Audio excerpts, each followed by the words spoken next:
This is KGW News at Sunrise. Hey, good morning. Thanks for getting up with us on this Sunday morning. I'm Tim Gordon.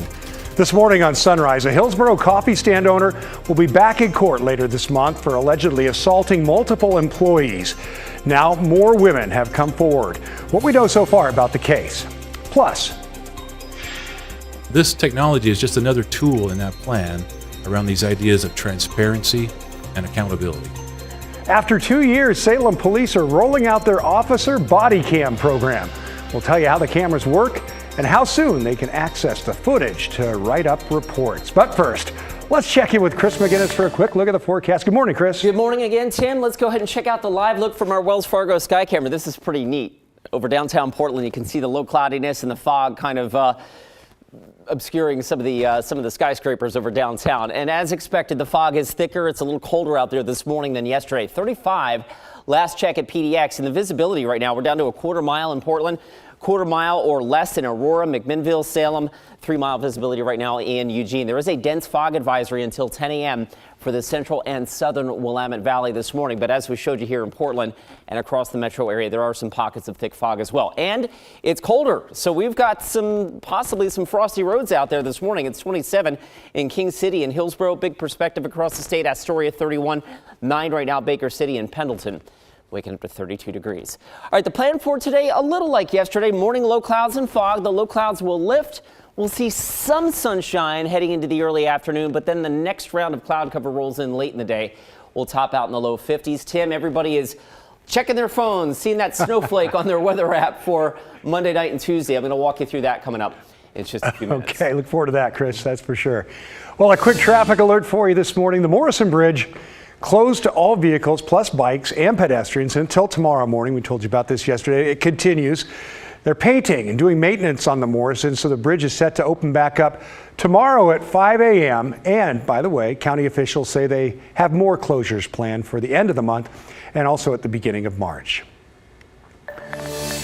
Well, the criminal case against a Hillsborough coffee stand owner is growing. 61-year-old Jeffrey Hebner was arrested earlier this month on sex abuse charges, including rape. They involve 8 job applicants and employees. Now prosecutors say 14 more women have come forward with similar allegations. A judge set Hebner's bail at $700,000 this week after hearing the specifics in this case. This is Jeffrey Hebner in court on February 1st, facing 26 counts, including rape, sodomy, sex abuse, public indecency, and solicitation. It all stems from his alleged activity as the owner of Dream Girls Espresso, a bikini barista stand on Tualatin Valley Highway in Hillsborough. At the time, police described his actions from 2015 to November of last year as a criminal abuse of power against young women, and said, "It is likely that there could be others out there." That was telling. In court paperwork connected to a release hearing this week, prosecutors wrote, since this case has been pending, 14 more women have reached out to law enforcement, and the investigation is ongoing. They also laid out specifics of the allegations made against Hebner, much of it too graphic to describe here fully. Prosecutors say it started with job applicants tricked into going not to the coffee stand, but to Hebner's home for an interview, where they were informed the barista job included nudity and performing in a sexual way for customers, and were told to disrobe. In one such instance this past November, prosecutors say D, for the defendant, offered KC shots of liquor and lines of cocaine, ultimately forcibly touched KC all over her body, and attempted to rape KC, but she was able to physically block him with her leg. The 19-year-old KC ultimately left and made a report to police that got the case going. Prosecutors say the abuse and exploitation continued for employees at the coffee stand, where several women described the regular occurrence of naughty coffee orders. Those required them to expose their bodies and provide a sexual performance for customers who paid extra fees. The young women told prosecutors hundreds of dollars could be made in a single shift, and that Hebner got a cut of the money and often got naughty coffees himself. In conclusion, prosecutors wrote Hebner preyed on particularly vulnerable young women, writing, for years he believed he was getting away with horrific acts of sexual abuse, that he was untouchable. Now Hebner's in jail with bail set at $700,000. And if Hebner makes bail, he will be under house arrest and made to wear a GPS tracking device. His next court hearing is set for February 21st. Well, Nike is asking the city of Portland to provide security at its Northeast Portland store. The Oregonian says a letter was delivered to Mayor Ted Wheeler's office on Thursday. Nike wants the city to cover the cost of having off-duty police officers handle security due to a spike in crime over the last few years. Late last year, a KGW investigation analyzed Portland crime data. We found that since 2019, that store has reported 437 shoplifting cases to police. The mayor's office told the Oregonian meetings between Nike and the city are ongoing as they look forward to a solution. Well, police say a man was shot and killed in Northeast Portland yesterday afternoon. It happened at Northeast 1st and Hancock, that's in the Elliott neighborhood, around 2 o'clock. Officers found the victim dead, but no suspects. So far, police have not made any arrests. This marks Portland's 8th homicide this year. Well, starting tomorrow, the Salem Police Department is launching its body cam program. It's been in the works for 2 years, but was given the green light when the City Council approved the budget. Bryant Clerkley shows us how it works. This technology is just another tool in that plan around these ideas of transparency and accountability.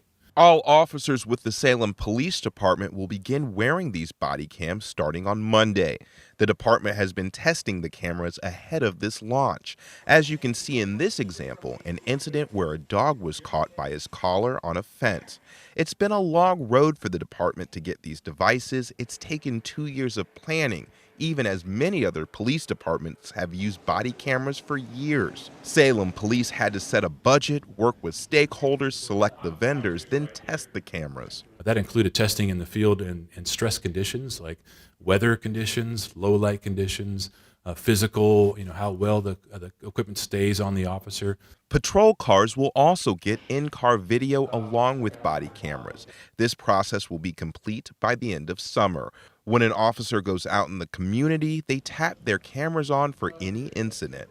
After that, they would turn off their camera once they've separated from that incident, and then they could immediately view it. It's Bluetooth connected. For the first 60 days, if an officer forgets to turn their body camera video on, there's a grace period. If they deliberately deactivate their cameras, they will be disciplined, according to Salem police officials.